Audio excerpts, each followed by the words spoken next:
Good evening, everyone. Welcome to another edition of the Gray Area here on the Black Man Unfiltered Network, simulcasting on the Sparta HQ Network. I'm Mr. Bennett, joined by my partner, as always, This is Sparta! the Ghost of Sparta, aka Peter, aka Panayotis. Yasu, my brother, what's going on? What is going on, man? How are you tonight? I'm all right. I'm trying to stay warm. I don't get it. It's like 90 degrees midweek and 40 degrees this afternoon. So I don't get it. It's this weather is still kind of haywire and whatnot. I'm trying to put my winter wardrobe away, and this weather keeps being very unpredictable, and so I'm just trying to stay with it, man. But I'm just hoping that we get a warming trend that stays this time, and not just for a day or two, or sometimes even a day. It was like 75 degrees on Saturday, and by nighttime it was like 40 degrees. So again, this weather is just very unpredictable at this point. But other than that, doing pretty well, and certainly looking forward to this show and next week's show. So again, tonight we're talking about nonprofit organizations, and you see from the title, are they legit, or are a lot of these guys straight up scamming people? And so I want to have a broad discussion on that. And then next week's show, I'm going to just give you guys a heads up. We're going to talk about taxes next week. I mean, obviously, hopefully everybody's either filed their taxes by now or put those extensions in, and hopefully you guys got a nice return, or at least you don't owe certainly a ton of money from taxes, or you got the money to write the check to pay your taxes with. But I want to get into the taxes a little bit, and maybe some alternatives to how people are taxed now, versus and how tax policy also works in other countries. So definitely look forward to that conversation in next week's show, and then following that, we may have like another call-in show following that to do a reset. But how about on your end? How's your weekend? It was quiet overall. Just relaxed. Played some video games. Nothing crazy. I got you. Nice. All right. Well, again, we're going to ask everyone, certainly when you come in tonight, make sure you hit the like button, certainly as you come in, both here, and hop over to Sparta HQ Network. Also, consider becoming a subscriber to the networks. And certainly as you watch the show tonight, certainly you can donate, certainly to the Sparta HQ Network. You can certainly, you see Black Men Unfiltered is the Cash App you can give to, or you can drop a super chat to the network, and certainly anything that you would have for us. Again, we appreciate any support that you give us.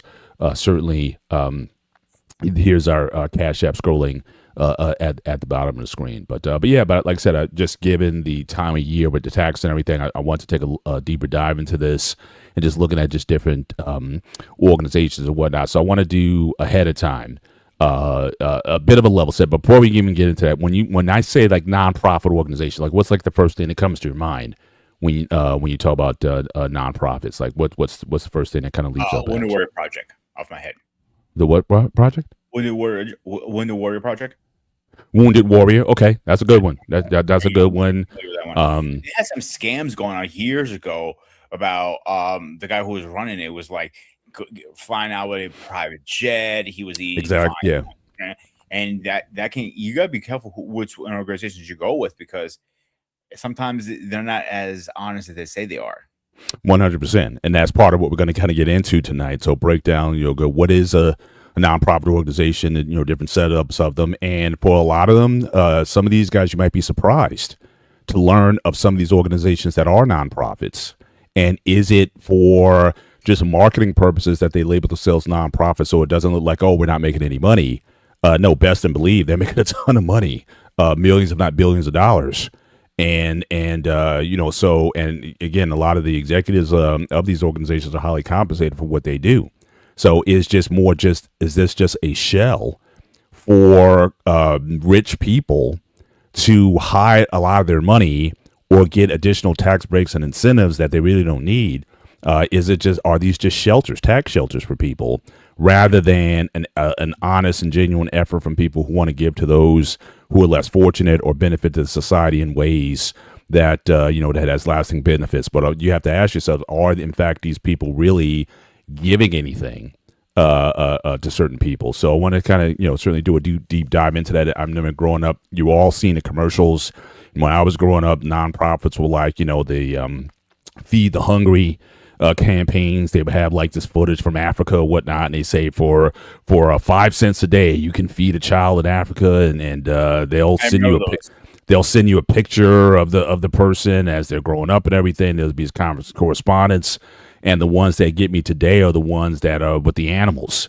They'll play like some really sad song in the background. You see all these puppies and kennels and whatnot, and ASPCA related ads and whatnot on the pets and whatnot. And that breaks my heart too, because I've been to dog shelters when we were looking for our dog. I considered getting a shelter dog, but the thing that I saw when I went in there, they were full of pit bulls and pit bull mixes. A lot of these people got them because they thought they were cute, and then when they realized they couldn't handle them, they all sent them there. And we all know that if they're not adopted in a certain period of time, that it's basically it's the end for them. So I feel really sad when people adopt pets or abandon pets or don't take pet ownership or pet stewardship seriously. So again, when I see those ads on TV, it's like, yeah, you want to go to your wallet and give. But if I gave to like every charity, I wouldn't have anything on my own. So you certainly, they definitely pull to your heartstrings in terms of giving to the less fortunate. But again, when you find out again how much of these folks, how much are they making, you start to really realize that, hey, is the money that you're giving, is it actually going for the cause that you are supporting? And are the people most in need, are they getting the benefits of your dollars? And is it just easier or better, instead of giving through an organization, that you just give to somebody, give it to someone directly if there's a need out there, rather than giving through an organization just so you can get a tax write-off? So these are things that questions that we want to explore tonight. And again, let's so get an overview of these 501c type of organizations, and look at some of the things going on. And then towards the end of the show, I want to kind of throw you a curveball to another type of nonprofit organization that certainly is worth talking about as well. And I go, something like this may affect us personally, but I think it's a worthy of a discussion as well. So I'll save that towards the second half of the show. But let's get into this a little bit, and let's talk about this to kind of level set the conversation, as I like to do. Let's get into these organizations and talk about nonprofits and what they are. So, I started. So let's start here. Let me go back. Sorry. To my first slide. So again, what is a 501c? Because most nonprofits, they're going to start under a 501c designation. And so again, there's people don't know that a lot of people talk about a 501c3. Churches fall under that. Different help organizations sort of fall under that. I know daycare centers and childcare organizations tend to fall under that, but the reality is there's 29 different 501c type organizations that are exempt from taxation. And I've never quite gotten an idea as to why. The simplest explanation I ever got was, well, a lot of these organizations basically do things that the government doesn't have to do. And so if the government doesn't have to throw things on, and people are skeptical of government spending, that if you can get private organizations to do a lot of the work that these private institutions are willing to do, then give them a tax break. But there's a lot of organizations that can take, that can, again, raise revenues but not pay taxes on the revenues that they're generating. Whereas like, you and me, we're limited to the tax codes of the country. So 29 different organizations exempt from taxation. And you see here religious, charitable, scientific, testing, public safety, literacy, or educational purposes. And again, the idea is to foster national or international amateur sports, or to prevent cruelty to children or to animals. As I said earlier, certainly I see a lot of those ads on certain networks. They play those ads to death. According to federal regulations, none of the earnings from these organizations can go to a single person, nor should the funds be collected for use in political or legislative lobbying activities. Now, this is also a sort of a gray area for me as well, because I see a lot of these nonprofit organizations, rightly or wrongly, involved in a lot of political activity. They'll kind of say with a wink that, hey, we're a nonprofit organization, we're non-political or whatever, but a lot of them are absolutely about that lobbying and doing activities that are these organizations, it's almost like a trade-off. It's like, because we're non-political, yeah, you can get the tax break, but it's what's supposed to happen is, if you want to get political, then why should you get an exemption because you choose to be part of a political process or start supporting different political parties? And so this is something that, for me has always been a gray area is late, because you have a lot of these organizations who take advantage of their non-profit status, but are very hyper political, in my view, in a lot of ways. But just generally, this is what a 501c is, and you can see the differences here. So again, under the 501c 3 umbrella, the main reason for 501c3 is because the money that you give to that organization is tax deductible for the one who's giving it. Other types of 501c's, you don't get that benefit. But if I give to a 501c organization, if I give to Goodwill or the Red Cross or something, I get a little voucher or whatever, and I can, claim that on my tax return as, hey, I gave to a charity. So again, that takes, that's an exemption that I can claim on my tax returns. And so, so a lot of people want to go the 501c3 route because of that tax deductible nature for those who are giving to the organization. Other organizations you can give to, but you may not get that. But that organization can still profit from that. So again, the 501c3 qualify for tax deductible donations. That is a major distinction with them and other types of 501cs. And again, you have different clubs. So again, 501c4 for social welfare, 501c5 for labor and agricultural, 501c6 business organizations. Again, why would a business organization need a tax break? But again, it's sort of built into the code. So in the conversation I want to have next week, I want to talk about that. Why are there so many exemptions in the tax code, and is there maybe a better way forward? 501c7s and 8s, clubs and fraternal organizations. I mean, what do they need a tax break? What are they doing that is a benefit to the public where they need that, or is a lot of the benefits are basically for members of these organizations? So why are they getting a tax break, knowing that they're raising funds and they're doing things that that benefit them, but aren't these not in fact creating tax loopholes that these charities and organizations are able to take advantage of? And then we wonder why things are the way they are as far as the tax code. Here's some more different types of organizations. Again, all different types of 501c's that are out there. Like I said, there's several of them that people can use and take advantage of. Now, here was the thing that really got me as far as nonprofits. Pete, did you know that the PGA Golf Tour is a nonprofit organization? So, yeah. In fact, a lot of sports organizations were. Me, right? No, you're shitting me right now. The PGA Golf Tour is a non-profit organization. In fact, there were several sports leagues in the past that's going to come up on one of the slides that were also non-profits until they changed changed from that designation. And if you look at this here from PGA, the commissioner Jay Monahan, the guy makes almost $15 million a year in a nonprofit organization that doesn't pay any taxes. They're raising hundreds of millions, if not billions, now that the Saudis own them. Hundreds of millions of dollars that they're earning, but they're not paying taxes on that. He may pay taxes on his personal income, but the organization isn't paying any taxes at all. So again, I would ask the question, why does a PGA tour need or deserve a 501c designation? But just going into this here, this is actually an act that was raised in Congress. This is a S2519 Sports League Tax Exempt Status Limitation Act.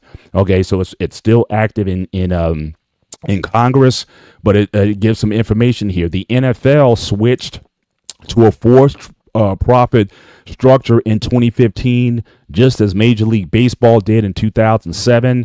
The PGA is now by far the largest sports organization. There are 501c6 reporting over $1.1 billion in revenue in 2020, as well as $3.9 billion in assets. So it's not like you're taking in the money and then spending it on something there. They have assets there that they're acquiring through this here. The PGA has also announced their intent to keep their status as a nonprofit organization after their widely publicized merger with the Saudi-backed Live Golf organization. So again, this bill or this proposed bill would say that to exclude sports organizations with assets exceeding 500 million. The 500 million threshold would be measured as a rolling average of the organization's assets for the 3 years prior tax years, as reported on the organization's annual 990 tax form. So again, sports organizations have taken this for years. The NCAA is a nonprofit organization, and they rake in billions of dollars every year through private sports. So this is just about helping kids in Africa and whatnot. There's a lot of organizations, even private businesses, that are registered as nonprofit organizations that get to take advantage of tax laws and tax exemptions because of their structure, not necessarily for the aid or what they're doing in society. So like I said, if the whole idea of why you want to be a nonprofit is that you want to help people, it seems like a lot of these people are simply helping themselves. They're not looking necessarily to help other people. So we have to start asking ourselves why these organizations exist. And here's just another title of this organization, Charity Watch.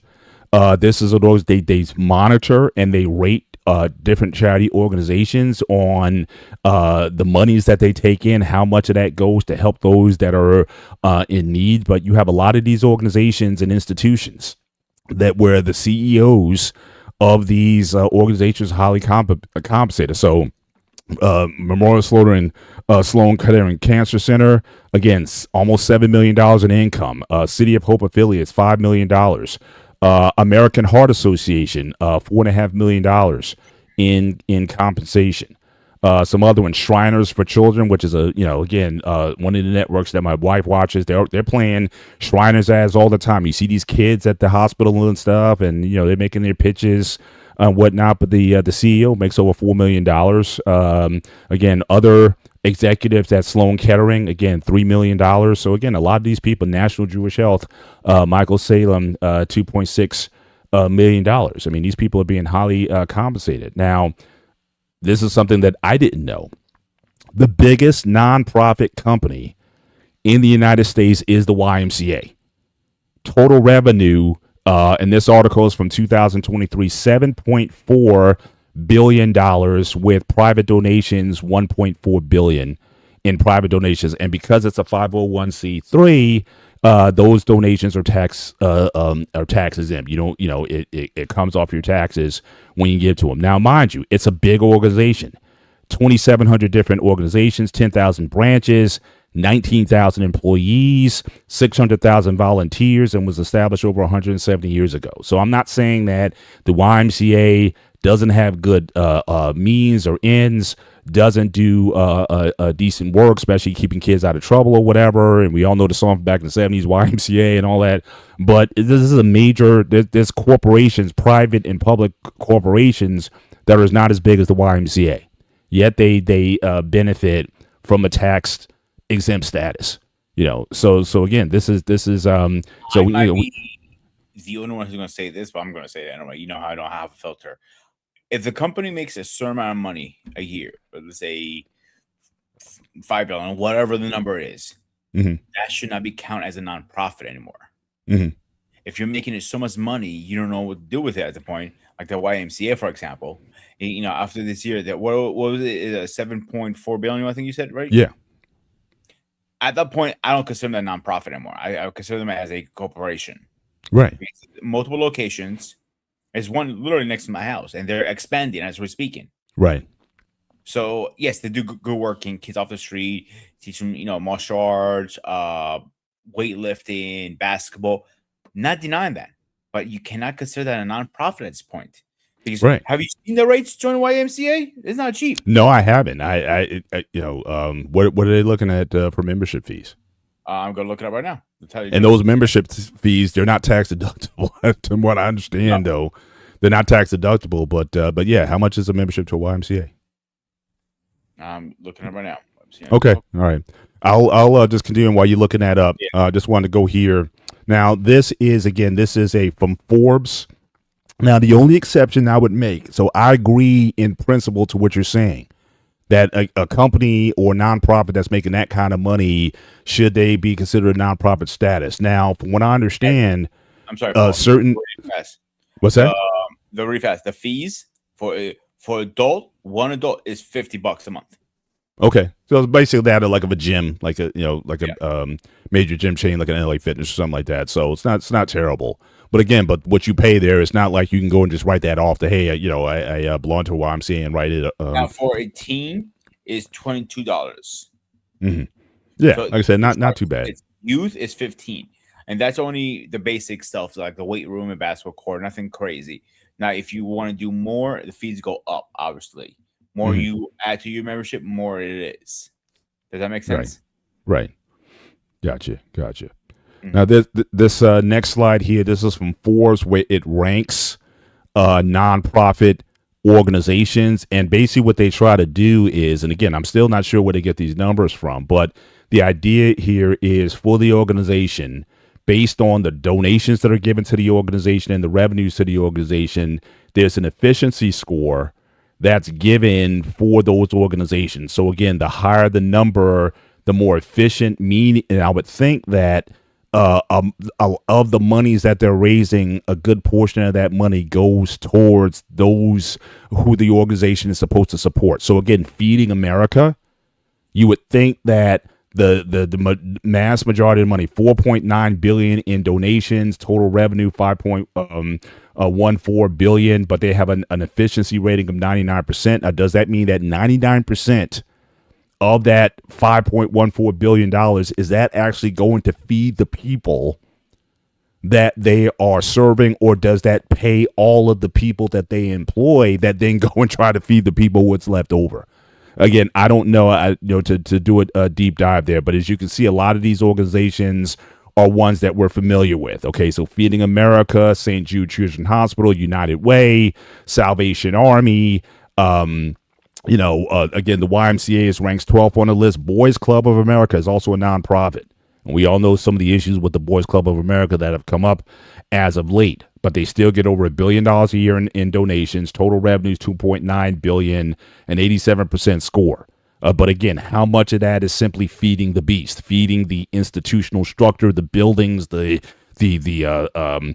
everything that it takes to run the organization, employees, etc., versus actually helping the people that the money is going there for. So again, the idea is, if you want to give, is it better to give directly to an individual or something that you believe in, or if you give to one of these organizations, Habitat for Humanity? I've worked with them in the past. I like the idea of going to someone's home and either building a home or redoing a home or whatnot, planting gardens in a home, and helping a lot of senior citizens and helping them in terms of make the home more habitable and whatnot. I mean, I love doing that. In fact, I was trying to find a local branch out here that I could do some work with. This was with a former employer, and we were up in North Jersey doing it, but I was looking for something more local here. I would love to get some guys together and, hey, let's go and help some of these folks with houses, paint the house, or do something to really help a lot of these people out. But again, how much of this is feeding the beast? And certainly when you see a lot of the CEOs, what these people are making.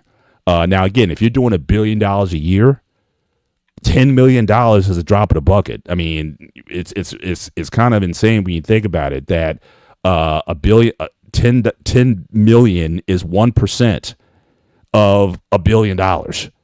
So they say, yeah, we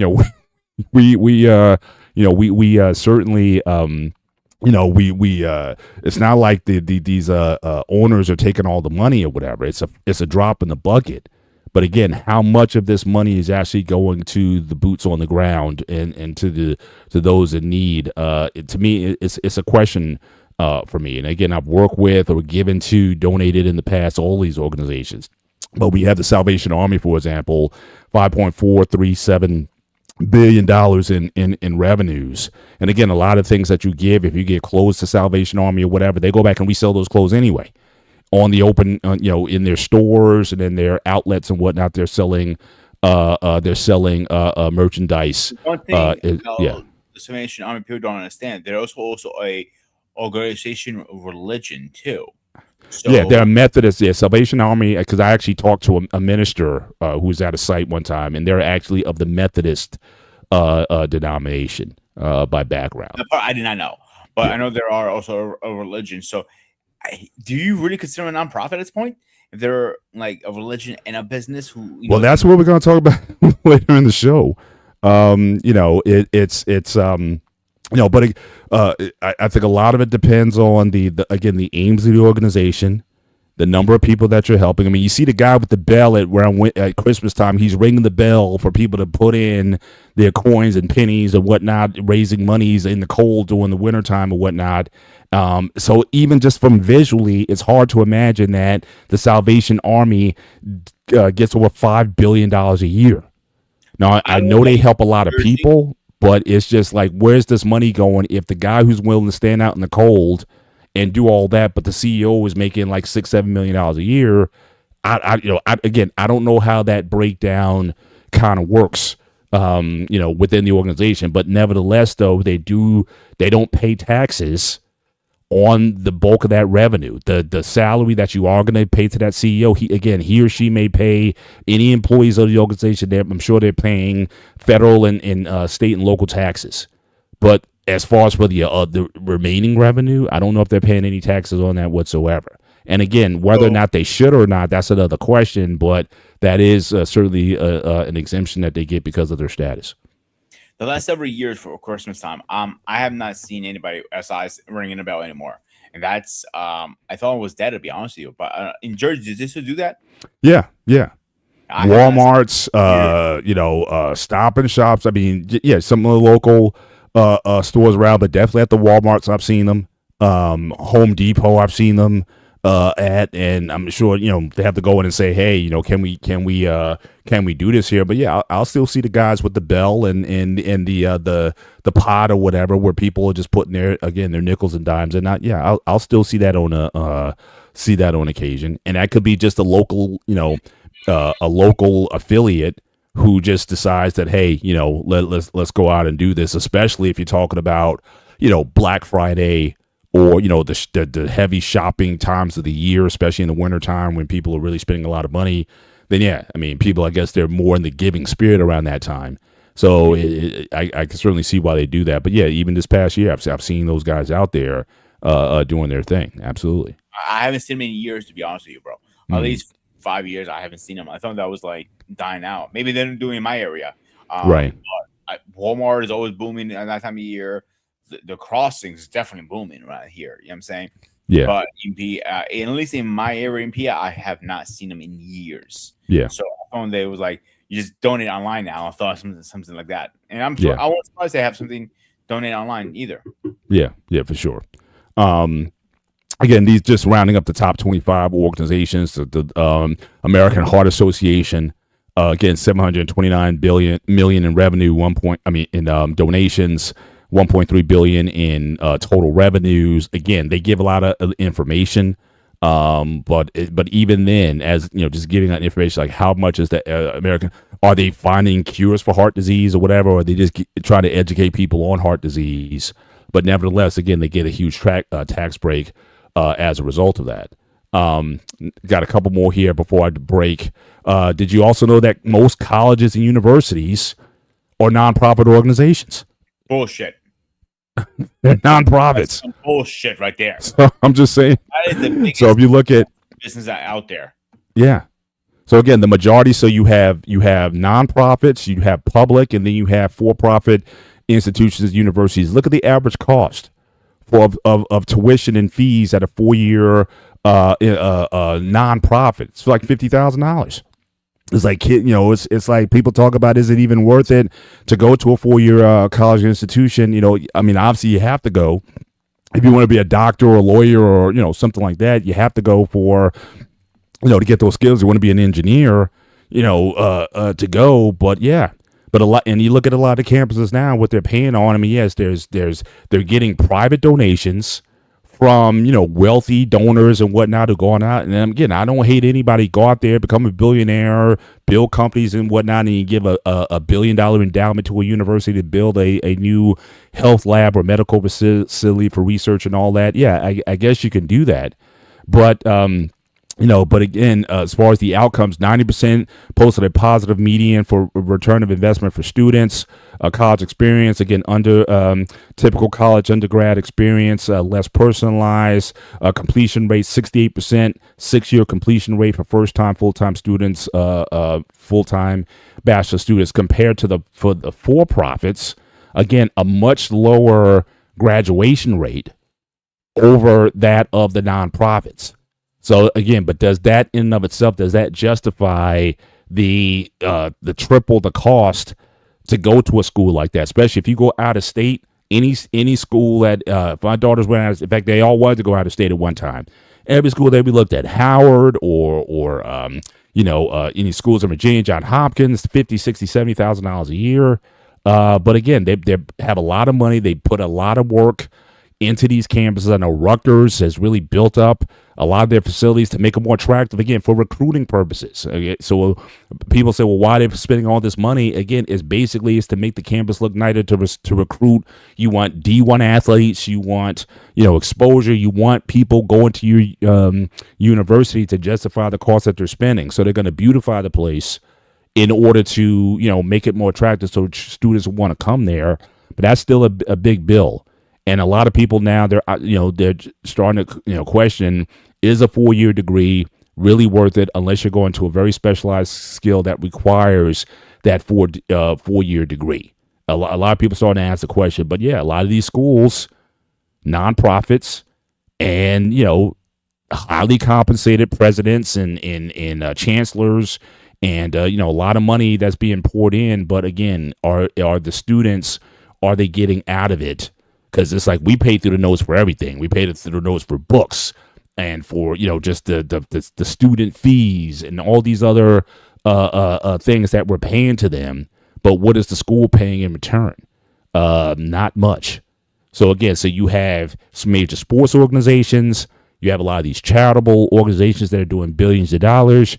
You have these schools that are making a lot of money as well as nonprofits. And I'll stop sharing here because I know I shared a lot here, and so I don't want to get lost in the conversation. But yeah, there's a lot going on here with these institutions that are making a lot, but they pay nothing in taxes or no substantial money in taxes. So just overall, what so again, your thoughts on that, or again, if you want to make an exception, I'm not here to say should they or shouldn't they. I'm asking the question, or under what circumstances should an institution that's bringing in that kind of revenue, should they be exempt from taxes, whereas the local guy on the ground that he's paying whatever he or she is paying in taxes? So just your general thoughts on it. Again, I spent a lot of information. I just want to go through and look at just some of the chats.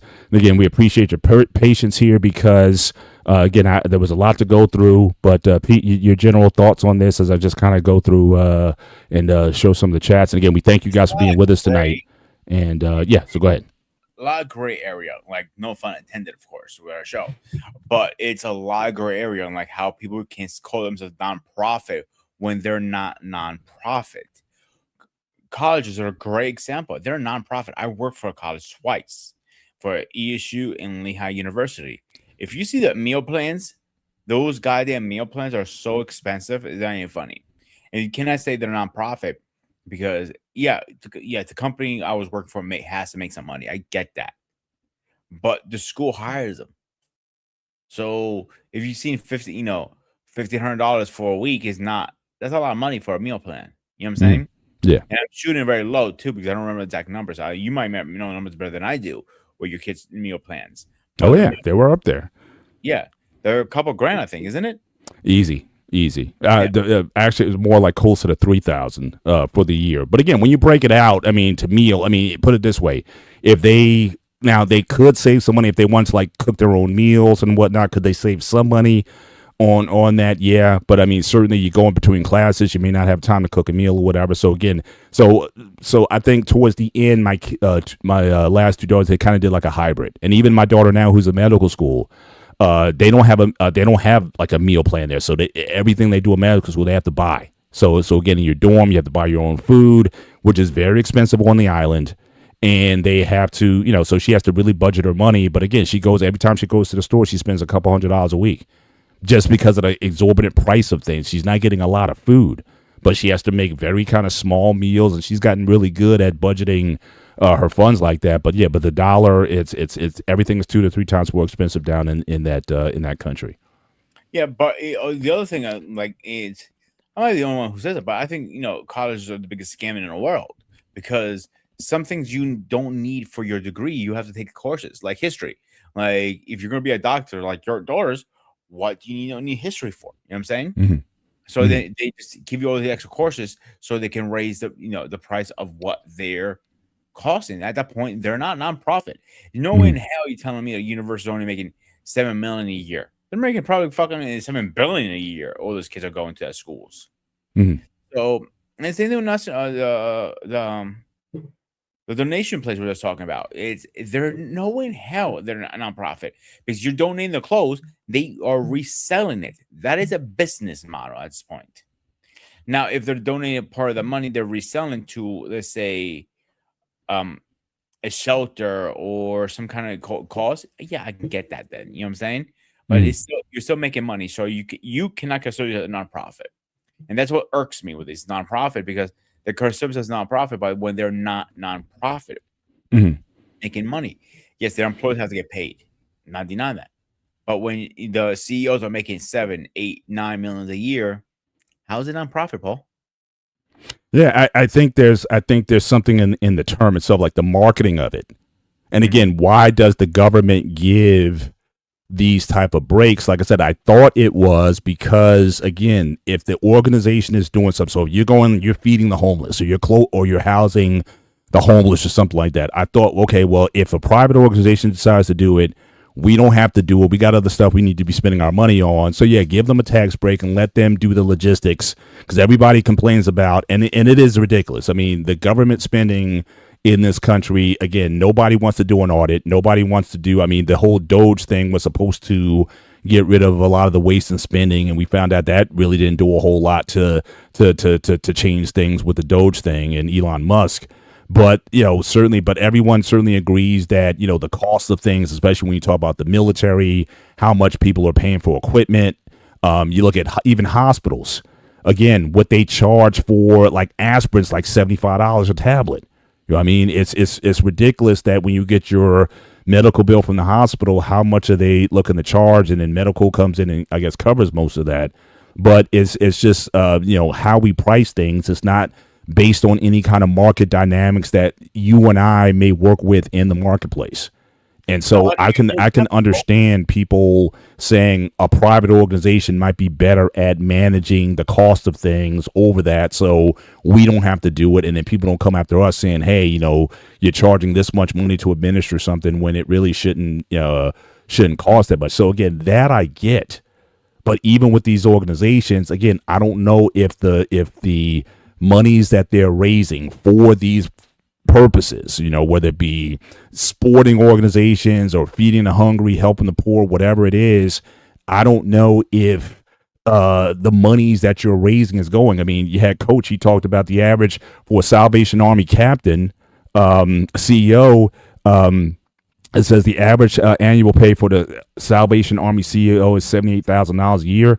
I'd have to go back because I thought that was one of my slides in terms of the profit,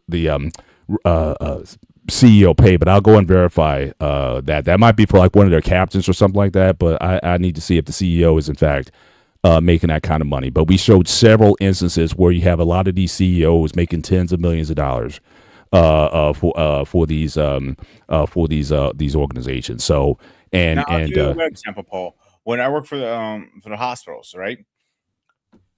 Average meal, whatever the numbers are, you know what I'm saying? So it's so much waste that food is not even funny. You can't donate it either because somebody gets sick, you get sued and all this stuff. But the food wise, we are throwing away in the thousands in a way.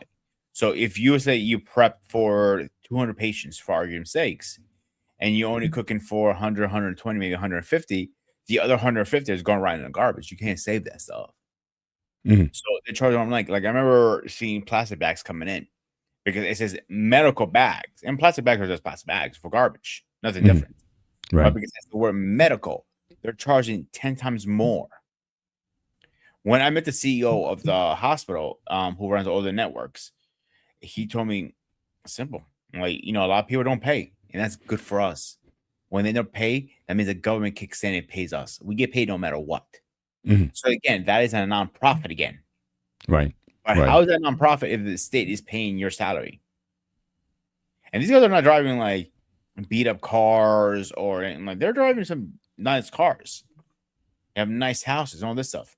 Mhm. How is that a nonprofit then? Yeah, I mean, like I said, revenues are being generated and assets are being bought. It's not like I said, if you gave me $100 and $90 of it went to help the people who the charity is for, right? If I want to feed some kids or something like that, I said I got no problem with that. It's like it's about what's the money. It's not about the money that's being brought in. It's where the money is going. And like I said, in a lot of these organizations, they own things, they own assets, they own real estate, they own property. And, and a lot of that, like I said, is exempt from taxation. Now, again, if you're a savvy business guy, we got our guy Trey Taylor in the building. He's like, look, I don't pay money. Again, the way he makes his bag, he doesn't pay taxes either. And that might be just, based on how he, how he earns his money. And so it's like, why should corporations pay money also? I mean, so again, for some people, we have our president who said, I don't pay taxes.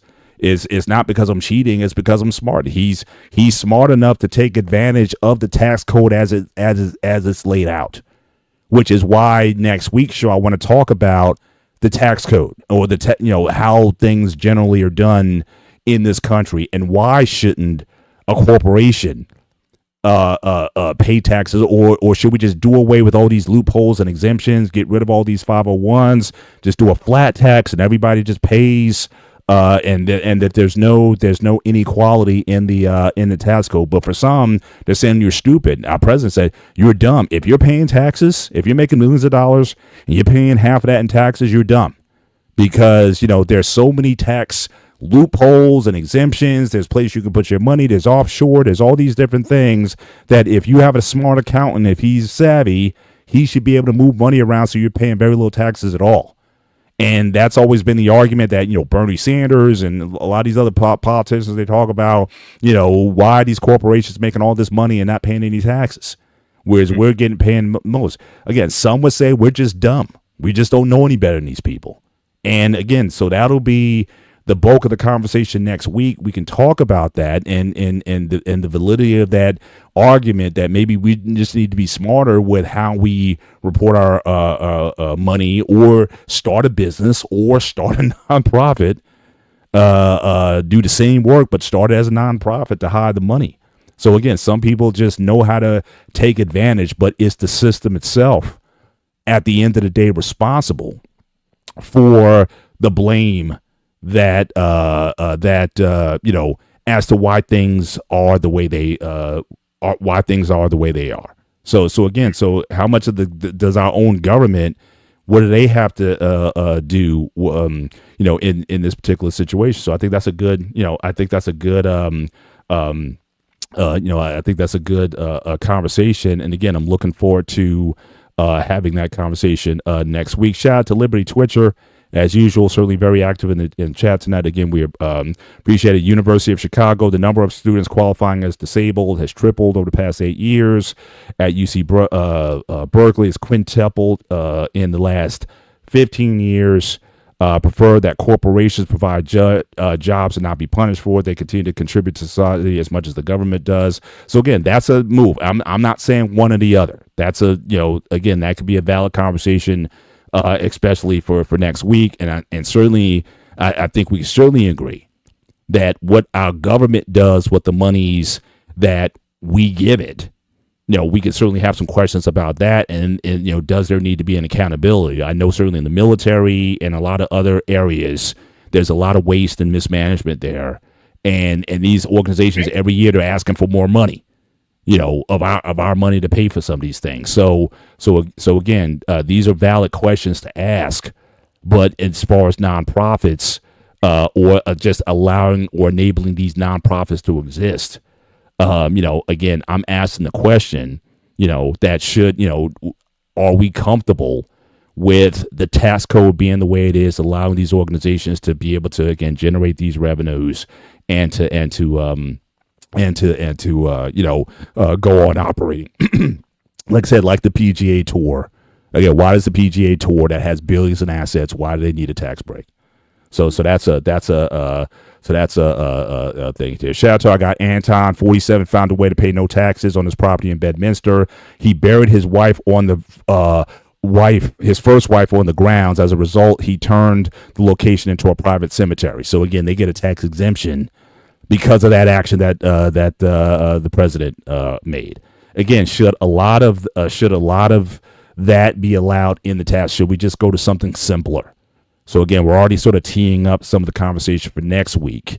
Are you satisfied with how the things are? Should something like this even be allowed, or should we just go to something that's, again, more fair, for everyone, and that no one can say that they're being taxed or any more than someone else? A lot of voters are okay with fraud. That's why fraud exists. Voters tolerate it. Yeah, I mean, it's but again, certainly tolerated in the government or tolerated in the existing tax code for these companies. We got Quiet King, 24. I don't like most companies that label themselves Christian companies unless they are obviously selling Bibles or there's Bible verses on every food bag, like Outburger, etc. So that's kind of a good segue, because I want to get into sort of the last block I want to go into tonight. Yeah. Really fast. So a couple things. With our government, there's always going to be fraud, corruption. Even in the first election, there was corruption back then. Washington is known for corruption. Yeah. Like, can you get rid of that at this point? Absolutely not. If you get rid of those politicians that are corrupted, another one's gonna come into place. Mm-hmm. Like a hydra, you cut one head off and two more grows. Right. Absolutely the same way. And with our spending in the military, people think when we hear tactical or military grade means expensive and really good, actually means cheap, to be honest with you. Mm-hmm. Because some of the gear they get, these guys are hand-me-downs. The firearms is literally looser than a water fountain. Like, I see Q probably freaking Anton will tell you the same thing. He was like, he'll tell you, hey, but if you pull try put a round through, it's going to be loose because they don't use and abuse these weapons. Do they need to update the weapon? Of course they do. But the parts, they have them on standby. That's why they want to change them. All this money they're asking for is, some of them is legit, some of them is just stupid. It's usually for projects. They're trying to retire the M16 for years, and they can't because how cheap is it built? Right. Because it's been in production for so many years. They have all these parts in the background. Yeah. Now with the Bioverse, I'm gonna let Paul handle that part. I'm gonna say on that one. All right. Well, let's delve in. I mean, this is I was kind of holding off on this a little bit. So we talked about the different types of nonprofits that are out there. So again, some sports organizations are nonprofit, a lot of athletic organizations are nonprofit, a lot of colleges and universities are certainly nonprofit. But we have to talk about another type of nonprofit. Now, again, this may stir passions in a lot of different ways. But unfortunately, or fortunately in this country, depending on who you talk to, religion is mostly nonprofit.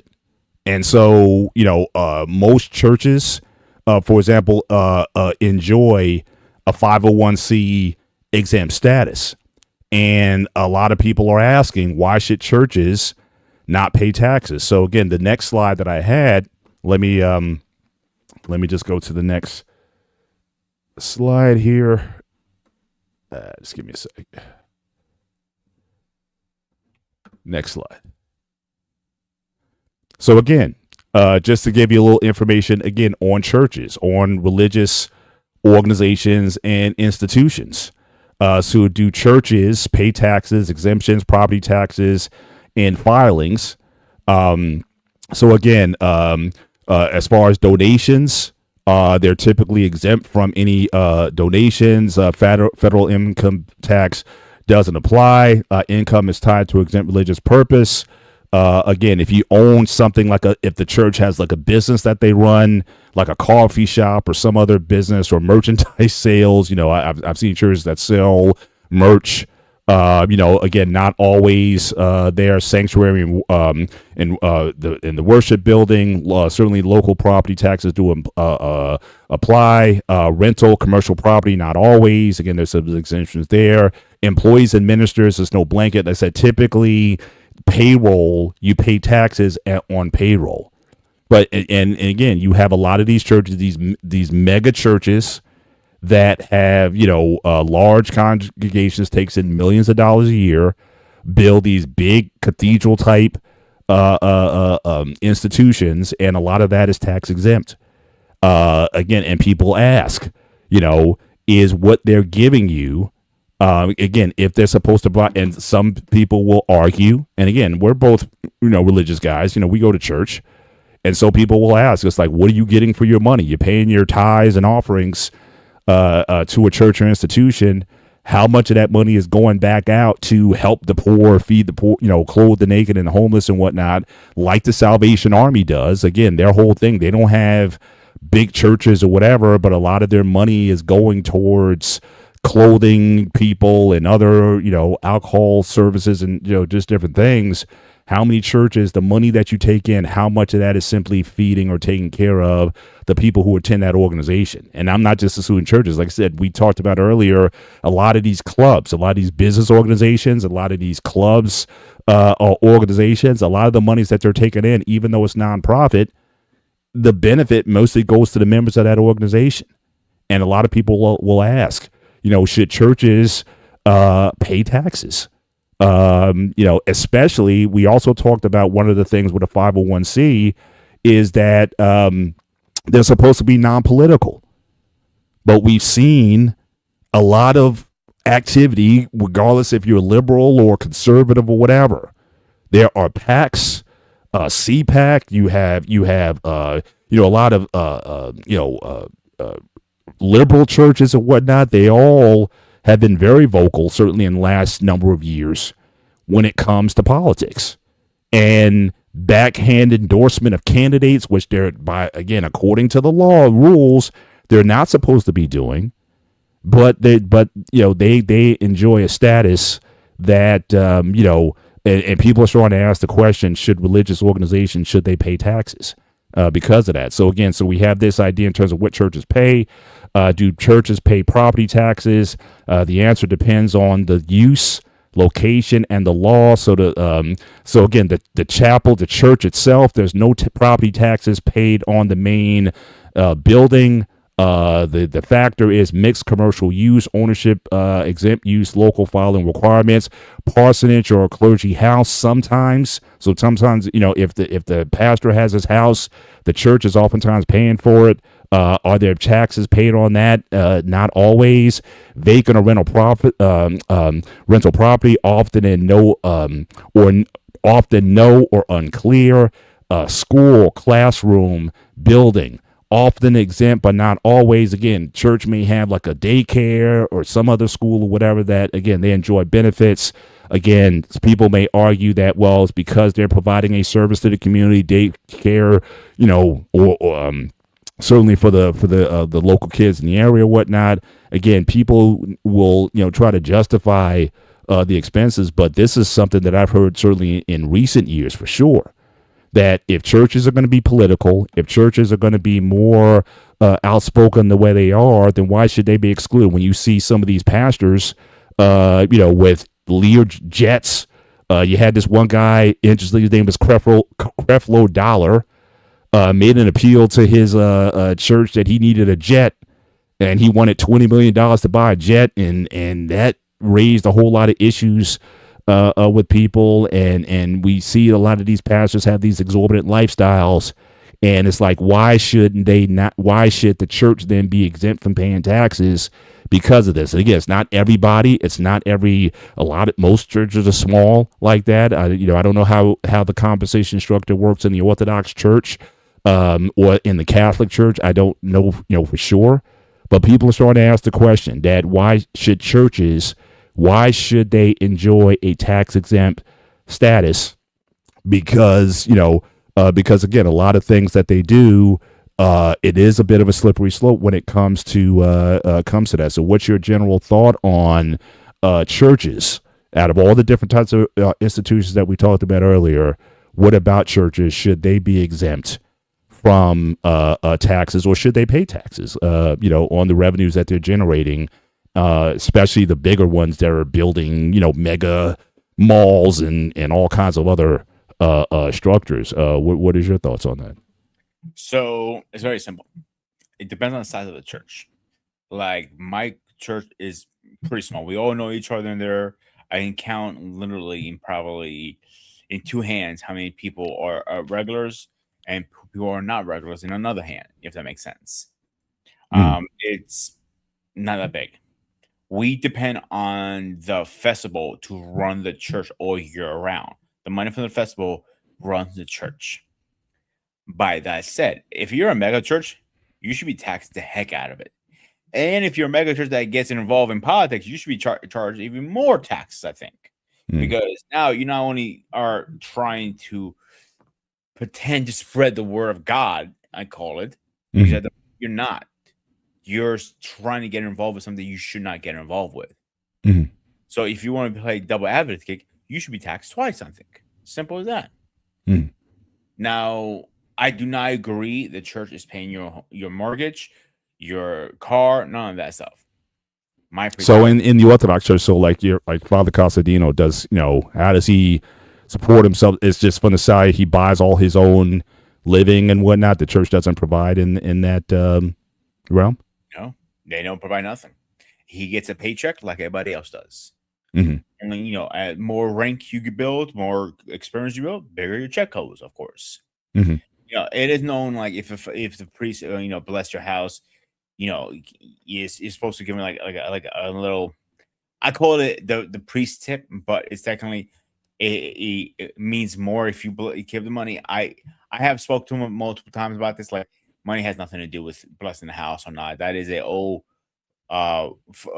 wise tale kind of thing. And a lot of priests are like, those extra few dollars, it goes a long way because they don't make that much. Some priests, you know what I'm saying? Yeah. So with folks, I mean, that's one dynamic that I see, at least with certainly with Catholic priests. Like, I don't know many that are like well off. They're not making big time money in doing that. Now, again, whether Rome gets a lot of money, like, the Vatican, they live in pretty opulent. We see the Pope. He has a lot of security, and where he goes, he's in the car that's got the bulletproof glass on it and stuff. So again, it seems like the money's going somewhere up the chain. But generally speaking, most Catholic priests that I know, it's not like they're driving around in Mercedes or Lexus or something like that. Yeah, I seen priests drive BMWs in the country. Orthodox priests? Oh yeah, but they also have a bigger church to run. You go to church, the more money you're gonna make, obviously. So one of the old priests I used to see back in New York, his name was Father John. Father John drove a really nice BMW, but he ran one of the biggest churches on Long Island. So that goes in varying. Like, if you're in like side of that church, there's probably I don't even want to count how many people there in there, because I wouldn't. You say like 1,000? Would that be over 1,000 people? Yeah, that's pretty over good. 1,000 people on a regular basis. Like, people just show up on, like, say, only on Easter, easy 3,000 or 4,000 easily. Yeah. Like, in our church, if we get 150 people on a special holiday like Christmas or Easter, that's a good day for us. And you have to consider the collecting baskets they put out. Some people put $1, some people like I even told my father the other day, like, yo, you gotta start doing touch to pay because I don't always have cash on me, dude. Mhm. That's the next thing that you're gonna see that in church soon. Like they're gonna like you have like ding touch to pay because a lot of people don't get cash on them. Yeah. When the candles, there's $1 a piece. Are they buying it for $1 a piece? Probably not. Mhm. They're spending probably in the probably cents, in the Mhm. pennies. You know what I'm saying? A case Right. probably costs them $50 and probably 200 candles, and they charge $1. Do the math. Yeah. If the church is big, not like my church, but my old church in New York, yes, that should have been taxed 100%. Mhm. They're making it killing. Okay. And the memberships, don't forget about it. Some people have to be a member to attend some things, the board and all that stuff. Right. There's some Right. fees for that too. Yeah. Everything's a fee. Yeah. I want to go back and look at some of the comments. Liberty Switcher made some comments here, and Prince, Anton, he made some comments. So I want to kind of go over some of these a little bit. So again, he makes a case here. Again, if you tax 501c3s, you'll dramatically reduce the amount of donations that go to them. Now, mind you, 501c3, a lot of people want that 501c3 status is because the donations that you give to them are tax deductible. So I don't know how that would affect the 501c3's ability to receive those donations as long as it's as long as the you still get the deduction. Now, if they take away the tax deduction status for a 501c3, I could see why that would lower, but I can't see that just taxing the organization itself, how that would lower that. Now, as far as the political activity, again, a lot of 501c3s do political work, discussed as educational, voter guides, for example, purely political, but they pretend it's educational. Yeah, a lot of them are political, and in one way or another, if not doing that kind of political activism, or put it this way, if you're going to be political, at least can you be nonpartisan political? In other words, if you're saying you're encouraging people to vote, rather than saying you need to vote for this candidate, is that a distinction that if they honor that they should employ? But if you're saying, yeah, I mean, everybody should exercise their constitutional right to vote, and that we need more people voting. Again, I could see them sort of making a case there, but for some people, it is outright campaigning for certain candidates. I mean, I've seen it on both sides of the political aisle when they do that. Anton talks about one religion that people talk about when it comes to taking advantage of tax codes: the Mormons, Church of Jesus Christ of Latter-day Saints. Yeah, I mean they're pretty good at money in general in terms of managing it. But yeah, Utah, a lot of those guys, they make a lot of money. And certainly, but again, is the money they're raising, is it going, who's benefiting from that? Is it the Mormons, or is it people outside of their church body? And to me, that's a distinction. Again, it's a slippery slope when you start taxing churches. This will also impact churches where most of the parishioners are people of color. We shouldn't do it. Again, I respect that opinion. Again, this is certainly a big gray area for me in terms of, when you see certain activities going on, or when you certainly see some of the sizes of these mega churches and the monies that they're getting, you see these lifestyles and whatnot, and you're wondering, it's like these guys are making all this money and they're not paying anything for it. I know Joel Osteen, I know his church got criticized a lot from back in the day. I think when Houston, they had a big hurricane or something that came through, and people were looking for shelters and whatnot, and he wouldn't open up his church. And he made all types of reasons open for that. And then people played video later on saying that no, the place was dry, they didn't have issues or whatnot. But it's like, you're getting major tax breaks in the city of Houston, and you're getting 10,000 people in your church every week. And people were like, should he enjoy, or should that church enjoy any tax privileges? Because when there was a crisis or whatnot, it was like, where were they? So again, I think they took a major PR hit for that. Each individual Catholic church is connected with the diocese or archdiocese. For example, Archdiocese of Newark has 211 parishes in their network. Again, very true. Shout out to Braxton in the church tonight. Liberty Switcher, we should double down on fraud. No increased taxes. Everyone knows there's massive fraud. Minnesota isn't the only state. Again, totally agree with that. And again, yeah, a lot of them pretend that they're nonpartisan. I agree, but I think I've seen this on both sides of the aisle here, and so I think that because of we're saying this partisan activity, again, we have to. I think it's fair to ask the question that should churches or religious institutions, just because you're religious. A guy who he was talking about earlier, some people label themselves, again, Quiet King 24. How is a water filtration company a Christian company? Or you have companies like In-N-Out Burger. They label themselves Christian companies, obviously selling Bibles or the Bible verses on every food bag like In-N-Out Burger does. So I guess that's something with the CEO. But is it because they consider themselves like a religious organization? Do they get some exemptions for that? Yeah, is that something that I think needs to be looked into? What's called that chicken place? Chick-fil-A. Chick-fil-A. They say they're a religion company, but are they really? Yeah, close on Sundays. Close. Yeah. So I think these are. So I think these are fair questions to ask. So all these nonprofit churches, institutions, again, if you're providing a service to the public, like if you are actually doing the work of feeding the hungry and clothing the naked and offering, benefits for the people in your neighborhood around you, then yeah, I can understand wanting to give a break for, but see, what I would suggest doing, I may want to give you a break on the actual money that you're spending in that role. So, okay, you want a tax break or you want a credit, show me how much based on the revenues that you're bringing in, how much. So if a church has been bringing in, let's say on a hypothetical, you're bringing in $1 million a year. How much of that money went to those activities that I talked about? And whatever that money is, and if you can document that, and that can be verified, then look, we'll give you a tax break or credit because you're actually doing the work. But if the money that you raised went into put projection screens and cameras in your church and update the seating and do all these other types of projects, again, how is that?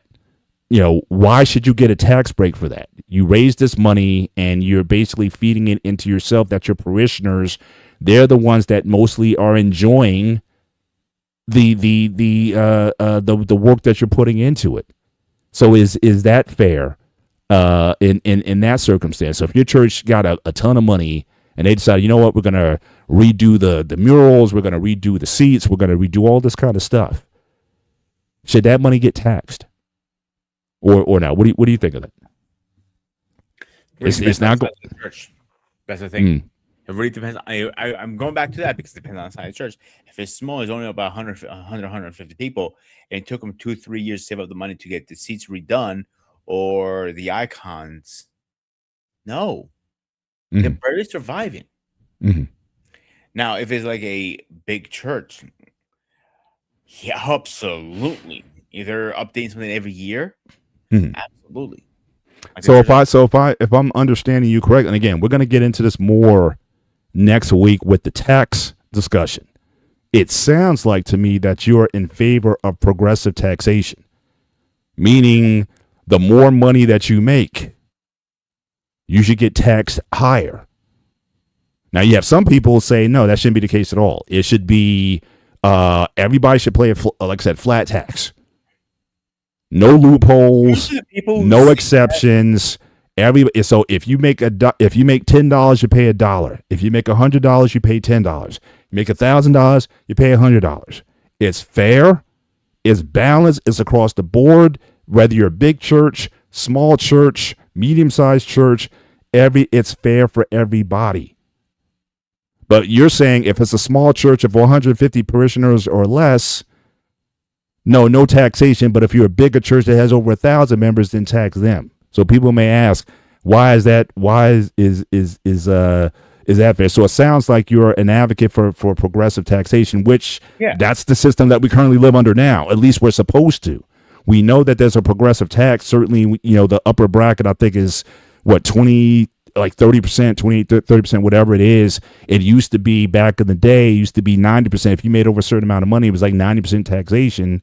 But, certainly there's been a huge pushback, certainly since the 80s, to drop that tax rate. When Reagan came in, he dropped that tax rate down dramatically on the wealthy. And again, for a lot of people now, they're saying the wealthy are paying less taxes now than they ever did. Again, that's a discussion for next week. And again, some people may say, hey, that they have no problem with that. Or they just say they're being smart, taking advantage of the tax code as it is. Or some people say, well, maybe we need to change the tax code to go back to how it was when you were charging, say, 90% on income over like $1 million a year or something.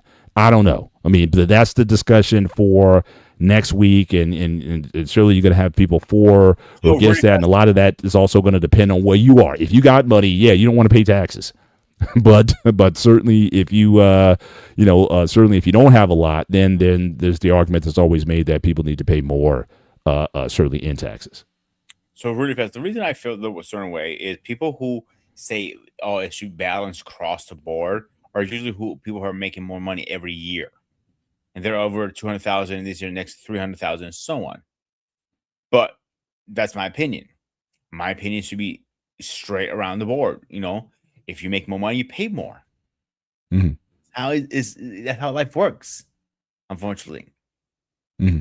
I mean, it kind of hurts the people who are the hardworking people who are making more money. Honestly, yeah, it sucks for them. Mm-hmm. Sorry, dude. But even me, I know my pay rate went up dramatically the last couple of years, mm-hmm. and I know I got paid more now in taxes. Right. I'm not getting nowhere near what I used to get. I'm okay. I'm okay with that. Mm-hmm. Because more I earn from my house, more you have to give back. That's how it's supposed to work in this country. Yeah. That's how I was raised. More you make, more more they take from you, unfortunately. Mm-hmm. But you're saying now do a flat rate because so it's fair. I'm making 70,000 a year. I'm paying the same amount of money. Someone who's making $1.5 million a year. Fuck you! I say that. Mm-hmm. He can suck my hairy Greek shiny ass at that point. Right. Well, again, it's even with a flat tax, it doesn't mean that person's not going to pay more. They are going to pay more. It's the same rate. But currently we have what's called a progressive system, meaning so at one income level, you're paying 15%. A higher level, you're paying 20%. A higher level than that, 25%, whatever the 28 or 30, whatever it is, the current tax rate. Like I said, I'll have my numbers lined up for next week. But that's a progressive system. But if even in a flat tax, like I said, if I'm making $1 million and if the flat tax is 10%, I'm still going to pay $100,000 in taxes, much more than you in doing that. But again, the idea here and the purpose of the conversation tonight is when you have these nonprofit organizations that find ways to get around paying taxes because the government allows. And again, these organizations, again, the list that I showed earlier, in fact, I'll bring it back up, of all the different types of organizations that are allowed to declare themselves to be a 501c organization and be exempt from taxes. And it doesn't seem to have anything to do with necessarily, you're not necessarily doing a charity or whatever. It's all different types of groups and organizations that are able to take advantage of this regardless of the money that they're making. And is like I was asking a question, is the issue. So again, all these different types. So again, the 501c3, again, the big thing there is, again, those who give to the 501c3, you're allowed as the donor to deduct what you gave. So if I gave $1 million to an organization, to a 501c3 organization, I can basically write off that deduction off the taxes that I pay. And so, so they give that, but all these different, again, business and professional leagues, social and recreational clubs, veterans organizations, utility and cooperative associations, fraternities without insurance benefits, labor and agricultural organizations, 501c8, fraternal societies with insurance benefits.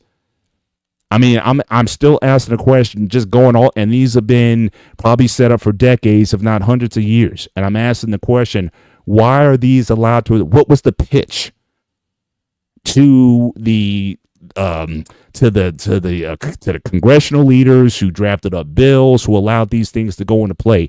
What was the pitch? Or was it, look, here, we'll give you some money if you make it easy for us. Here's some money. Here's some contributions for your campaign if you set up these structures for us to kind of go and do what we do. But I'm asking the question, what if we went and eliminated, with the exception of very few, if we eliminated a lot of these organizations? What would that do as far as taking away a lot of the abuses that that these organizations use? If the idea here is, one, everyone should be taxed, even then the Bible says you should pay taxes, and that everyone gets taxed fairly, and everybody gets taxed once. Now, I don't think that you should necessarily get taxed. Again, this is next week. Should you get taxed when you're living, and should you be taxed when you die?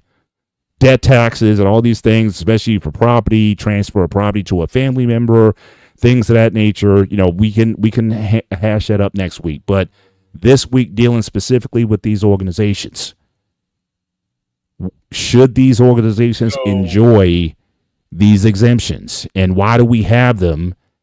Was this simply just a quid pro quo deal that will support you if you help set this up for us? And is this part of the problem? Why things are the way they are, that people are able to hide millions of dollars in these organizations, not pay anything in taxes? And is that really where the problem is? Is the problem with our government that allowed these entities to exist? Go ahead. So, like I said before, if whatever organization, the NFL, the World Series, whatever, if they're considered a nonprofit, then they cannot be making all this money. Number one, they're making a ridiculous amount of money, and they're a nonprofit. Yeah, I don't believe that shit for 1 minute. I think that is a bullshit way to say, hey, I can keep all my money myself, so go fuck off. And they found a loophole. And it's probably like the schools, like, oh, this senator went to that college or high school. They want to keep, help them out to keep them in good face.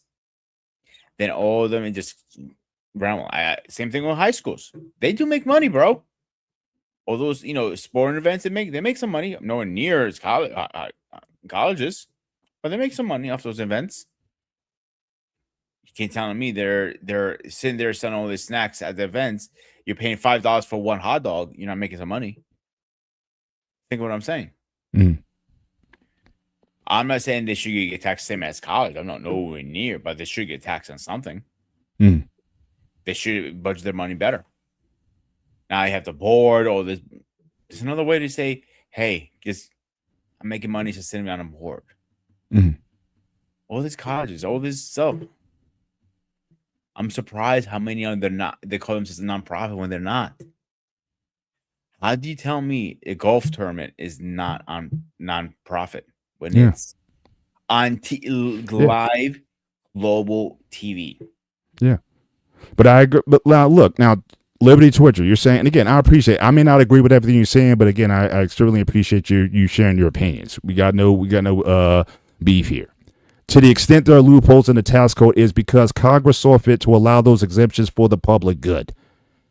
But again, I think it's fair to ask, with professional sports organizations, what public good is that?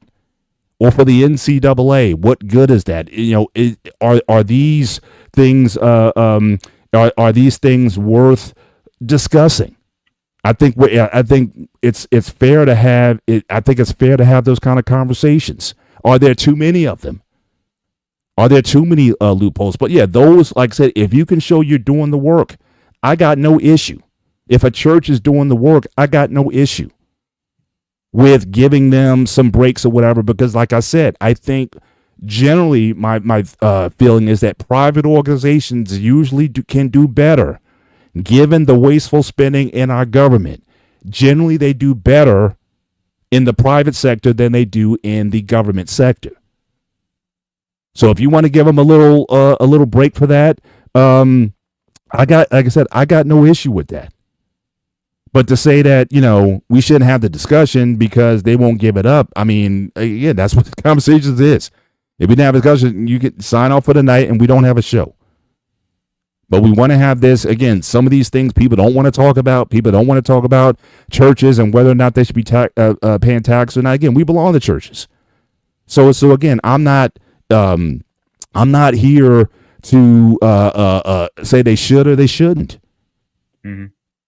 But let's have an open conversation. And again, if you don't want to be part of the conversation, I don't know what to tell you. But again, I appreciate your views. You share your views, and some of them I agree with. But we don't have to certainly just shut down the conversation because you think, well, it won't happen. But why? And again, it's interesting. The people who are making the most, the people who are benefiting from this are usually in the upper 1%. But again, if we say that we the people, we talk about the voters. And most of us are not in that conversation, but somehow people get convinced that it's good that these organizations shouldn't pay any money or the wealthy shouldn't pay anything or whatever. Are you getting something at the end of the day? What about you? What about your family? I think it's fair for people to have these, you want to call them populist conversations, but I think it's fair for people to ask. So I don't care if it's government waste or if it's the rich finding ways to hide their money or what have you. Now, you want to say the rich are paying more in taxes than anyone else? Okay, but that's a conversation for next week. We can talk about that and see what's going on. But again, we just had a guy earlier. Trey says he doesn't pay hardly any money in taxes. So why should corporations? So which one is it? Are corporations paying taxes? Or are they paying the most taxes? So I'm seeing two different views and opinions tonight. But those are very drastically different opinions of people. And so again, that's why we're having the having the conversation tonight. So yeah, I mean, but again, I appreciate you being here. And anyone who certainly wants to offer an opinion, rankly designed. Churches should not be tax exempt. You're looking at nonprofits, but there's a ton of churches collecting tithe. They're not paying tax, way more than nonprofits. That's a view. That's an opinion. Anton, a good number of churches are getting tax breaks because they make significant number of donations to politicians. Most of them that lean right. Like I said, it's according to the stats. When you get that 501. You're supposed to be non-political, non-partisan. You may even make an argument that you could be that you can be political. The idea, though, is you're not supposed to be partisan. And again, we've seen this. Turning Point USA. They just had an event a couple days ago. They're very outspoken. And so again, should you? And I'm not saying that a church shouldn't be willing to say what it wants to say, but okay, but here's the deal. Give up your 501c3. And if you strongly believe that is, you think it's right, you think it's moral to go out there and say controversial things that are not PC and you want to upset people and all that kind of stuff, go ahead. If you really believe in your convictions, what difference does it make if you're a 501c or not? If this is what you believe, and this is what you think people need to hear, then what difference does it make? So I'm asking that question also. Would you, as an institution, as a body, to say what you think is morally right, would you be willing to give up your 501c in order to continue to make those opinions without any rubber? Because again, you still have First Amendment.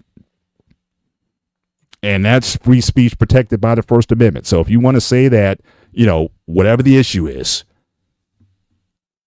if you want to go out there and say it, I think you should have the right to say it. But should you enjoy a tax exempt status on top of it? Some people say yes. Some people say no. They will never give it up, Paul, because they get exempt. But they want to say whatever they want. It doesn't work like that. Yeah. And it's one or the other. Yeah. So you can almost say like the nation state, again, because of politicians, they're the ones who kind of set up the system the way it is.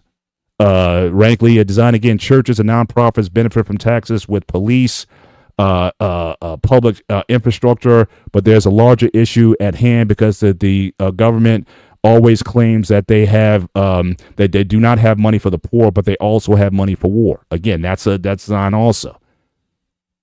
Where's again? So next week we're going to get into that. Where is our tax money going? Or when we have people saying, "Oh, we don't have money for these programs," but give us a $1.5 trillion more dollars to fund a war effort. Money's coming from somewhere. Or we're just going to borrow it and just going to increase the national debt, which we don't even talk about anymore. It's almost like baked in that the national debt is what it is, and it's disgusting. That's a pipe dream right now. We're never paying this national debt. That's about the time. A few more years, it's going to be like 50 trillion. So it's no one. So that's a pipe dream. Yeah, we can stop that conversation. When are we going to pay the national debt off, or even when we're going to have a balanced budget again? That is no, that's certainly a discussion. We have here Anna Masena Z. Most U.S. corporations pay no income taxes. So again, I've heard two different views tonight. I had one view that the wealthy pay the most in taxes. I guess that just taxes on their income, on their payroll, or we're talking about corporations. And should corporations be exempt? But essentially, even in the court system, right? Yeah, the Supreme Court said corporations are people too. That allowed corporations to get billions of dollars of politics. That changed our politics, where you didn't just have to take from individual donors, but corporations could give all this kind of money that they're exempt from in taxes and give to political campaigns. Again, not picking a side. But people say that's one of the worst things that happen to politics, is that decision when they say corporations are people too, and that they should be able to give to political campaigns. So the whole example. Oh, here a second. Yeah. Why I feel a certain way I do. So 5 years ago, when my mom first got diagnosed with cancer, I was getting all these bills right and left. Boom, boom, boom, boom, boom, boom. I'm like, wow, how the fuck I'm gonna pay for all this shit? So rent was doing all this stuff. So the hospital, my case manager was like, we have a program for people who are under income. We can pay 1 month of your rent, and we're gonna pay off your medical bills. I'm like, sign me up. I want them just like that. They go, well, calm down. Like, we have to go through the motions. You have to get approved and all this stuff. You're gonna get approved because your income was like nothing at the time. I think it was a time of between 55 and 60,000, something like that. Like my income, and my mom has zero income, and because mom has zero income, she's approved automatically for that program. So because I'm her caregiver and she lives with me, I have to put my income with whatever. We did all that paperwork. We filed it. It took me about 3 to 4 months, I believe it was, and then 2 or 3 months I get the check in the mail, and then great, I paid the rent off and everything. I was for 1 month I had to relax. I didn't have to stress out or anything. That tax season came around. Guess what I had to pay on that shit? Oh, that's income. They count that as income. Motherfuckers. I'm thinking myself. So if I have to pay for that shit, fuck to everybody who's saying no church to pay, no problem. Like, fuck you. If I got donated a check, help me out when I was struggling, and I got paid tax on it, you motherfuckers got to pay that taxes as well as I do. Nobody's getting exempt to that. But now some people say that's fair. I mean, if I gave you out of my pocket $5,000, please do. That's income. I know you would. But it's weird. You would have to pay income on it now, unless now I can get away. I can say no, that was an income, that was a gift or something. We'd have to do something, or we just wouldn't talk about it. But I'm just saying. But hypothetically, if it came out, I wrote you a check a personal check $5,000. There's some rules, there's some loopholes or whatnot, but that's income. So again, if an organization gives you that money for whatever reason, that's income. And scholars, some things like I know scholarships. Some scholarships are tax exempt. I know for school, and my daughter being in school and whatnot, a lot of those things again coming from these charitable organizations. Like I said, and I'm not saying that you don't have charitable organizations that do a lot of good work. I don't want charities to stop doing a good work. And again, could you make the argument if they start getting taxed that they'll stop doing the work? I don't know. It depends. If your work is if you work for, like I said, Sloan Kettering Cancer Center, which is one of the big ones, that's like $5-6 billion a year. You mean to tell me you're going to stop cancer research because you're getting taxed on that $5 or $6 billion that you're getting annually. If you're truly about curing cancer, then why would you stop? And again, and this to me, this gets down to again the purpose of the organization. If you're saying we want to help people, we want to contribute back to society as a sacrifice, then what difference does it make if I'm taxed or not? If I believe that cancer research, we're doing a moonshot to cure cancer and we think we can do this and we really think we can help people, if it's going to cost me another, and I don't know, we can debate what the tax percentage should be. 10%, or you want it to be the rate, the upper limit, whatever you want to decide that is. We haven't even talked about what the tax rate should be.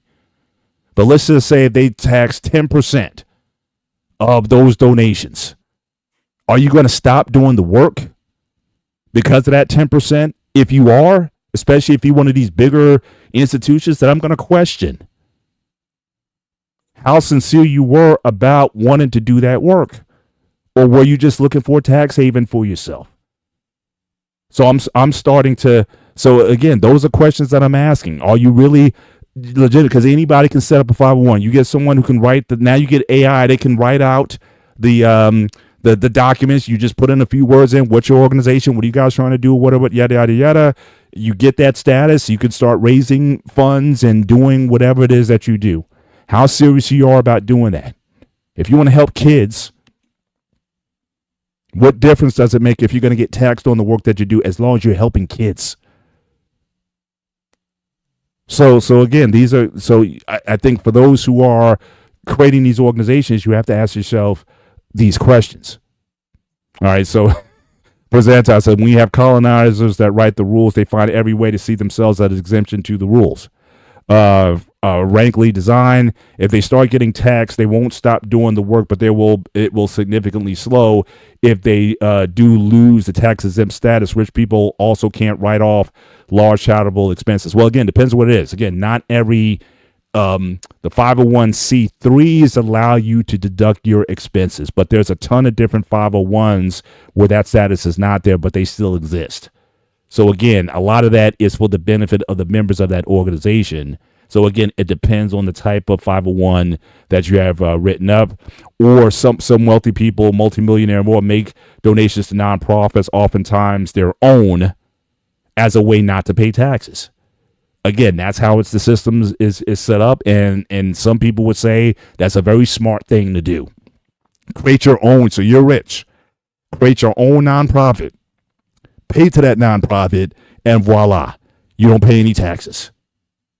Some people, if you think is that a good thing, if you think that's a good thing or not, then that's a discussion. But some people do think that way. I personally do not.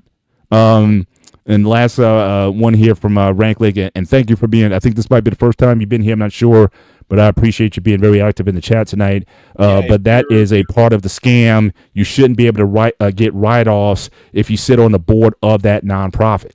Yeah, I think I would agree with that.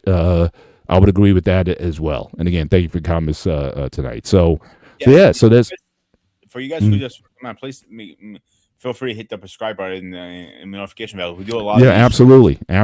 And again, if you're enjoying the content that we're providing, certainly certainly on the again Black Man Unfiltered Network or the Sparta HQ Network, again, consider becoming a subscriber to the network. We have a show every week, and again, this is a collab. I mean, the gray area is basically it's me and Peter's show.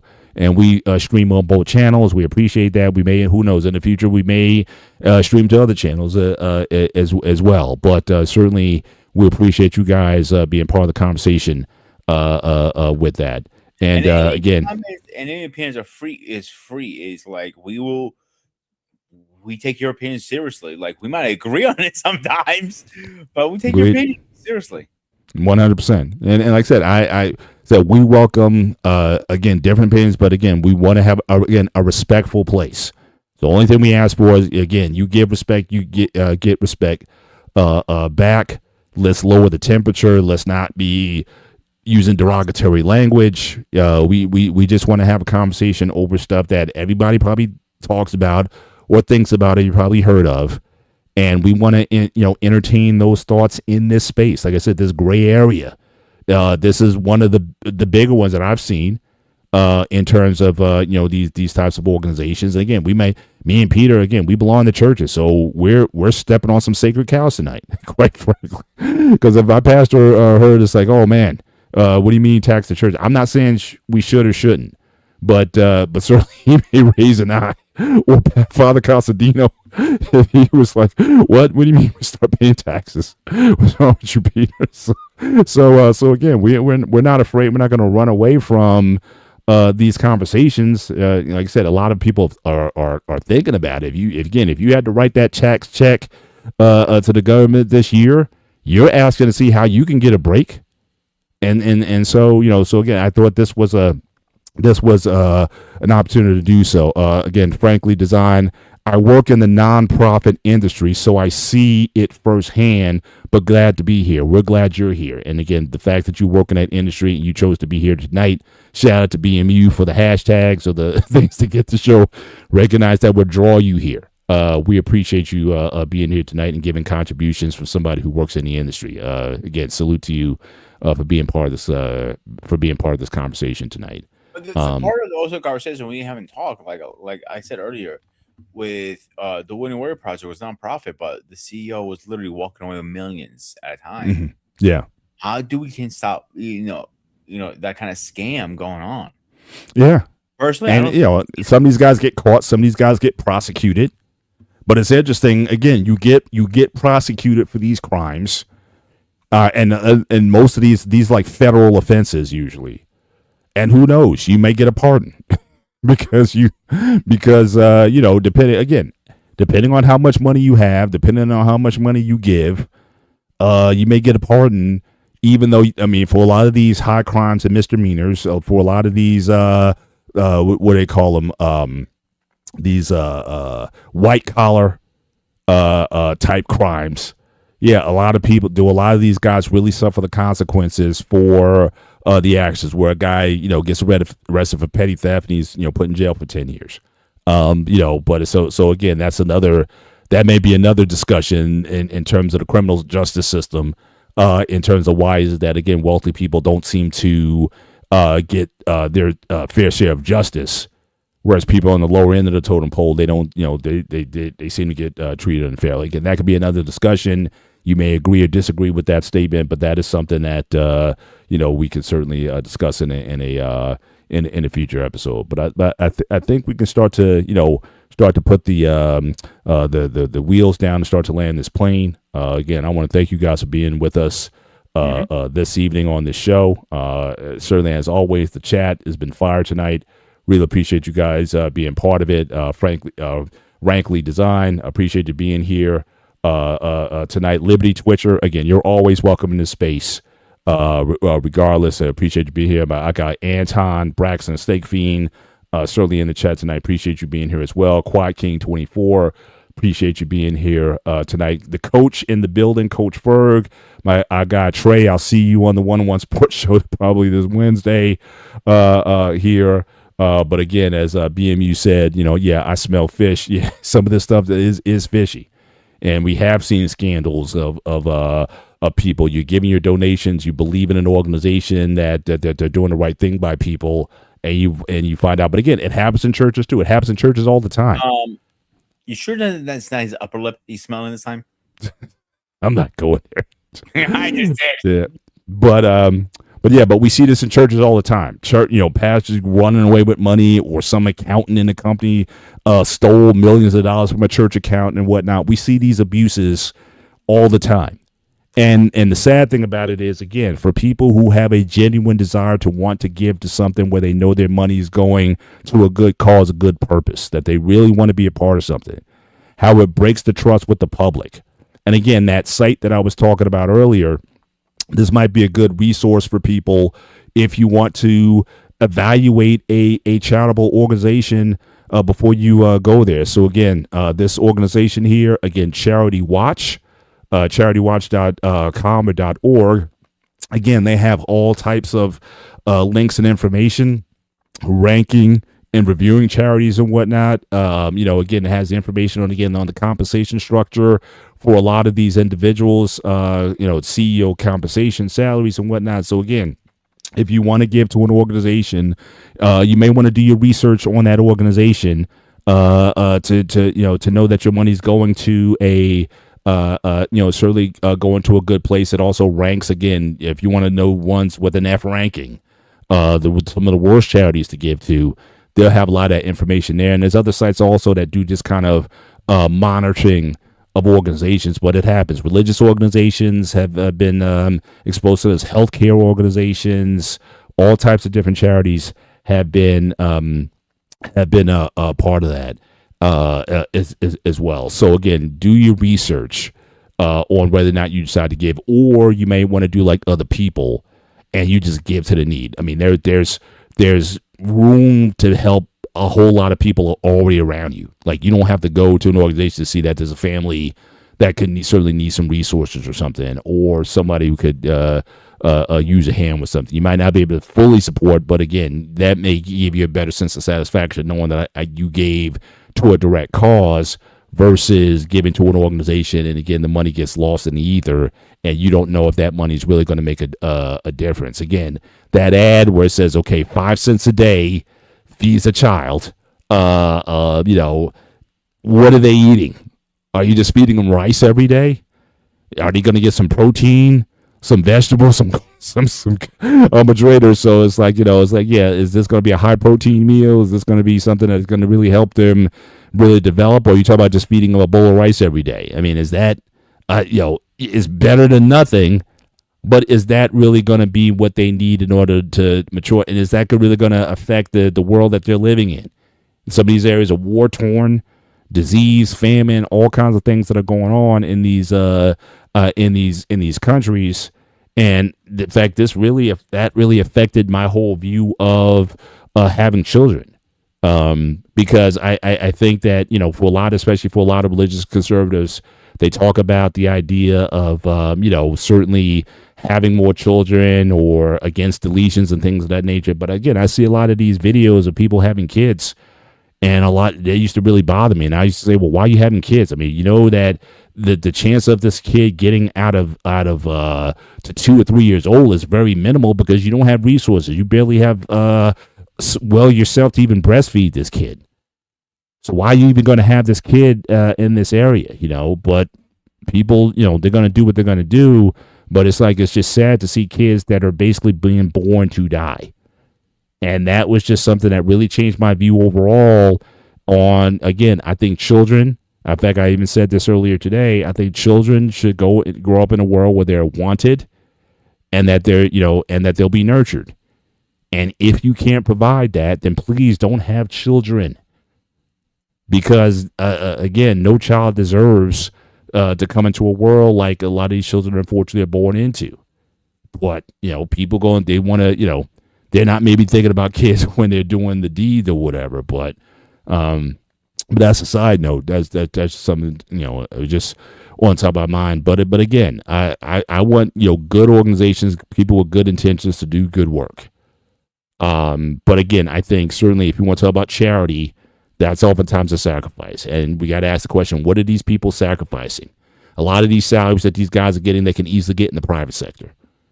So why not just work there? But, if they paid you, instead of $14 million a year, if they paid you $1 million, if you think it's worth it, would you still do it? I think those are questions I think we need to ask. But we're going to go into some final thoughts. Regularly, we have done shows in the past on healthcare. If you go back to some of our earlier shows, we did do that. We may cycle back and do similar shows again. And certainly if you have some experience in that healthcare space, certainly that could be useful, beneficial. But we're going to certainly look to land this plane. Again, another I think good show. Hopefully this was a good conversation and certainly some things to think about personally in the houses of worship that you belong to or certain organizations that you support. Maybe you might want to start asking some questions in terms of whether or not these are organizations that are worthy or worth supporting.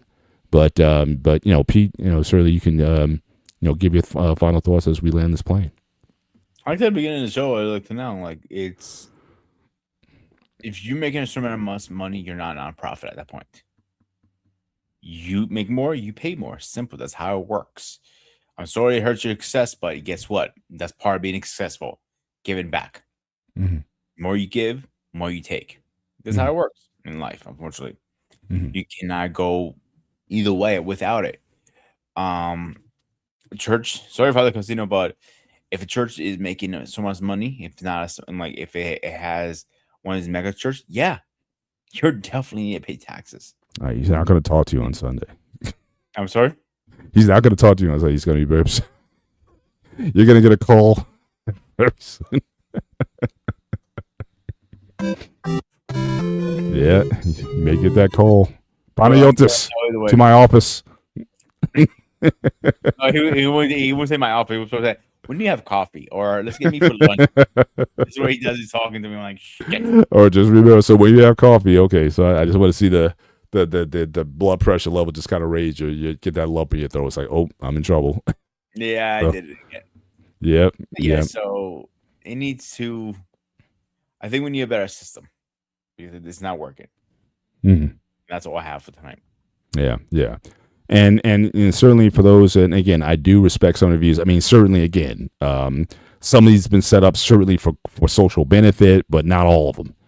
And again, there's political reasons, there's political contributions, there's a lot of political activity as to why these organizations exist, why they get the breaks that they do. So again, we're not naive here either.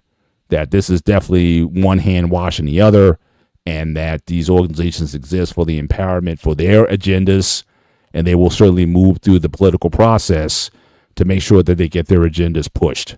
And so certainly we're not naive of that. And yeah, people may say it may be a pipe dream to say that any of these organizations will be reformed in any kind of way or what have you. But certainly, I think if people, for the general population, you can see some of what's going on, and just in your gut, you just think some of this stuff it doesn't seem fair, or just outright some of it's just not right. And again, when you do see these scandals in churches or organizations, and we start to ask ourselves, well, why are they getting this compensation, or why are they getting these exemptions? But again, I think like anything else, again, call me a pure populist here, but it's up to us. We elect people, and we raise agendas. I mean, other groups have certainly galvanized agendas, but the problem is, getting enough people to get upset about a particular issue before they start to take action on it. And so again, we have even, like I said, in the Congress now, we got a bill. I think again, it's S5912, which is a bill in Congress right now that is being raised to take away that status for any organization that has over $500 billion in assets, which is still very high.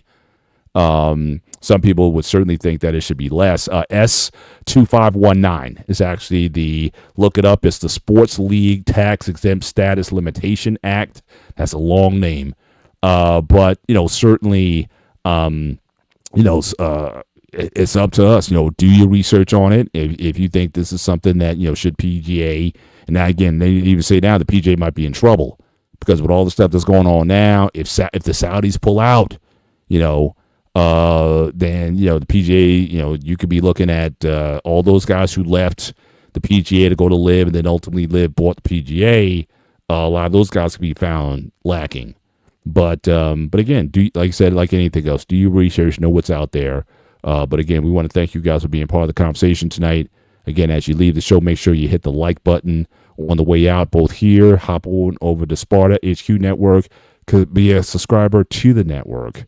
To both networks, as we continue to bring you content every week on different topics. Again, Wednesday, I do this one-on-one sports show here on the Black Men Unfiltered network. You'll also see us Tuesday night, Spartan Arena on Tuesday nights, where we talk about certainly different issues, and then there's a lot of fun stuff on the Sparta HQ Network. Also, there's a wrestling. If you guys are into pro wrestling, I know WrestleMania is going on tonight. My daughter, she's been sending me updates all night in terms of the wrestling. But certainly there's a Wrestle Talk show on Fridays on the Sparta HQ Network. We got a Hangout show where we talk about pop culture on Saturday nights. So just a lot of different content spread throughout the channel that we try to give the people. So a little different flavor of everything. So again, consider becoming a subscriber to the network. We're very close to monetization on the Smart HQ site, and certainly looking forward to that when that day happens. But certainly for myself, Mr. Bennett, and he is Sparta! the Ghost of Sparta, aka Peter, aka Panayotis. This is the gray area. I want to thank you guys once again for being with us on your Sunday. Have a great week. Take care. God bless. And we will see you next time. Good night.